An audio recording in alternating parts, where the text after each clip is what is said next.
looked around for that group of angry guys chasing after him, but I didn't see anyone except the people in line who had witnessed our entire interaction. Not sure what else to do, I put the bag over my shoulder and went to the back of the line. As I waited, I started to feel how heavy it was from the strain on my shoulder. I got breakfast, then went to class, trying to ignore the extra weight I was carrying. Minute after minute, it was all I thought about, until I finally couldn't resist the urge any longer. In the middle of class, I slowly and quietly opened the zipper by a few inches, then looked inside. My worst nightmare came true right in front of my eyes. There was a gun in the bag.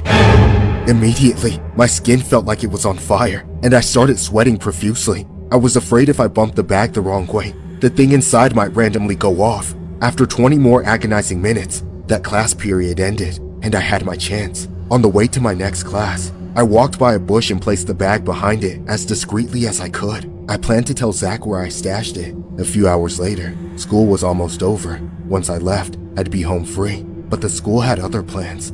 Suddenly, someone got on the intercom and said the school was in lockdown. I started freaking out all over again. I couldn't tell anyone. I couldn't let anyone know. I had to keep quiet and follow instructions. The teacher locked the door, turned out the lights, then directed us all under our desks. We hid there, as many kids whispered and wondered if our school was next in the string of recent shootings. Meanwhile, I was silently terrified that someone had found the bag and was using the gun inside the school. As we began to hear screaming in the halls, the mood shifted. We all still hoped it was just some stupid kids playing a crude joke, but it seemed like blood was really being spilled out there. Then, after almost an hour, the lockdown was lifted. Despite how grim things seemed, nothing bad had actually happened.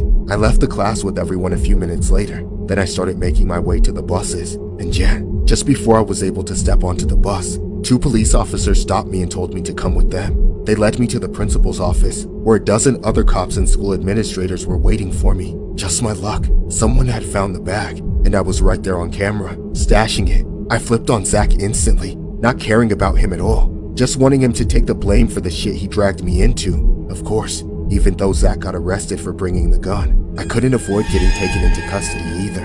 I'm in nearly as much trouble as him for knowing about it and not reporting it. All this time, I was friends with Zach as a safety measure, just for him to ruin my life.